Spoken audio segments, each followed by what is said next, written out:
کرام میں سے کسی ایک کی تقلید جائز ہے؟ کیا اپنے آپ کو حنفی، شافعی، حنبلی کہنا جائز ہے، یا کہ اس کی جگہ ہمیں محمدی کہنا چاہیے؟ تقلید کے بارے میں وضاحت فرما ہے۔ اس طرح کے سوالات آتے ہیں میرے بھائیوں۔ دیکھیے، ائمہ کرام کی کتاب ہمیں پڑھنی چاہیے، ائمہ کرام کے مسائل کو ہمیں پڑھنی چاہیے، ائمہ کرام سے زیادہ سے زیادہ ہمیں فائدہ اٹھانا چاہیے۔ لیکن چونکہ یہ ائمہ ہیں، یہ ہمارے ائمہ ہیں، ان کے واسطے سے، ان کے ذریعے سے، ان کی محنت اور کوشش کی وجہ سے ہمیں بہت سارا دین کا بہت سارے مسائل ہم تک پہنچے ہیں۔ لیکن میرے بھائیوں، کسی خاص امام کو آپ اگر مانتے ہیں، اچھا ایک بات ہے کہ یہ کیوں ہے میرے بھائی، آپ غور کریں۔ آپ ہندوستان میں پیدا ہوں گے یا پاکستان میں پیدا ہوں گے تو آپ امام حنیفہ رحمہ اللہ کی تقلید کریں گے۔ آپ اگر جزائر میں پیدا ہوں گے یا آپ مغرب وغیرہ میں پیدا ہوں گے تو آپ کن کی تقلید کریں گے؟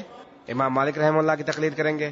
آپ فلاں ادھر چلے جائیں گے، کیا کہتے ہیں، یہ مصر وغیرہ کی طرف فلاں، تو آپ امام شافعی کی تقلید کریں گے۔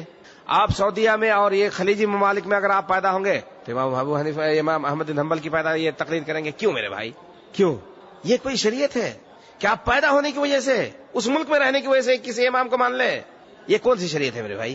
ہاں، اگر امام حنیفہ رحمہ اللہ کی بات بالکل صحیح ہے، ان کے مسائل بالکل صحیح ہے، سب سے عظیم، سب سے بڑے امام ہیں میرے بھائی، تو تمام مسلمانوں کو چاہیے کہ انہی کی تقلید کرتے ہیں، چاہے ہندوستان کا ہو، پاکستان کا ہو، سعودیہ کا ہو، جزائر کا ہو، مصر کا ہو، عرب کا ہو، عجم کا ہو، کہیں کا بھی ہے کہ نہیں؟ اگر امام مالک رحمہ اللہ کی بات سب سے صحیح ہے، امام مالک رحمہ اللہ کا مسلک سب سے صحیح ہے، تو پوری دنیا کے مسلمانوں کو چاہیے کہ امام مالک رحمہ اللہ کی تقلید کرے۔ اگر امام شافعی رحمہ اللہ کے مسلک سب سے صحیح ہے تو امام شافعی رحمہ اللہ کے آپ کیا سمجھتے ہیں کہ آپ ہی لوگ صرف ہیں جو کہتے ہیں کہ ہمارے امام سب سے افضل ہیں اور سب سے بڑے ہیں اور ہمارا مسلک سب سے اچھا ہے؟ آپ یہ سمجھتے ہیں؟ سب یہی کہتے ہیں، مالکی بھی یہی کہتے ہیں۔ ان کو کوئی ایسے نماز پڑھا لے مالکی کو، آپ لوگوں سے بھی زیادہ سخت ہے وہ، آپ کے ہاتھ کو توڑ ڈالیں گے، وہ کاٹ ڈالتے ہیں۔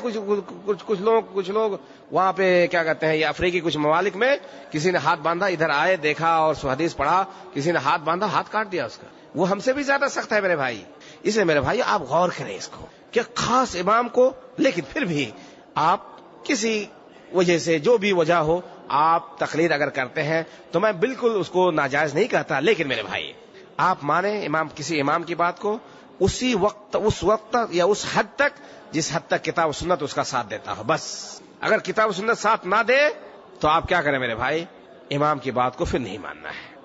اور یہ کس نے ہمیں سکھایا؟ یہ کس نے سکھایا میرے بھائی؟ انہی اماموں نے ہمیں سکھایا ہے۔ اذا صح الحدیث فهو مذهبی۔ کل کا جو خطبہ ہوا تھا میرے بھائی، جو لوگ حاضر ہوئے ہوں گے وہ دیکھے ہوں گے، سنے ہوں گے، امام بخاری امام محترم نے ایک طرف سے ائمہ کرام کے اقوال کو ذکر فرمایا ہے۔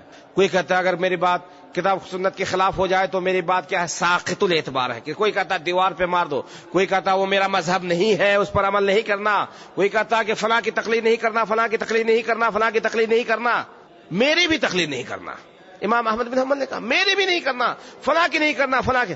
امام احمد بن حنبل کہے تو بالکل صحیح ہے، ہاں، اور ہم لوگ کہتے ہیں کہ کسی تقلید نہ کرو، دیکھو یہ لوگ وہابی ہیں، ان لوگوں سے ہوشیار رہو۔ نہیں میرے بھائی، ائمہ کرام واللہ کسی امام نے نہیں کہا تھا کہ، یا سب سے پہلے نہ کتاب اللہ میں ہے، نہ سنت رسول اللہ میں ہے، نہ کسی صحابی نے کہا تھا، نہ کسی 4 امام میں سے کسی نے کہا ہے۔ امام حنیفہ رحمہ اللہ کس کی تقلید کرتے تھے میرے بھائی؟ آپ غور کیجئے، تھوڑا سا غور کیجئے۔ باقی آپ رہیں اپنے مسلک پہ قائم رہیں، میں وہ نہیں کہتا، لیکن آپ غور کیوں نہیں کرتے کہ امام حنیفہ رحمہ اللہ کس کے امام کی تقلید کرتے تھے؟ امام شافعی رحمہ اللہ کس امام کی تقلید کرتے تھے؟ امام مالک رحمہ اللہ کس کی؟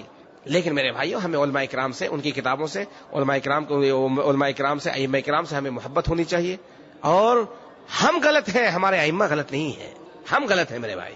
ہمارے ائمہ کرام نے تو، وہ امام تھے، وہ غلط کہیں نہیں سکتے ہیں، انہوں نے وہ کبھی غلط نہیں کہہ سکتے تھے، اسی لیے آج ایک فتویٰ دے رہے ہیں، کل اپنے فتویٰ کو بدل دیتے ہیں۔ امام ابو یوسف رحمہ اللہ، امام محمد رحمہ اللہ، یہ لوگ امام حنیفہ رحمہ اللہ کے 2 مشہور شاگرد ہیں، ان لوگوں نے بہت سارے مسائل میں اپنے امام کی مخالفت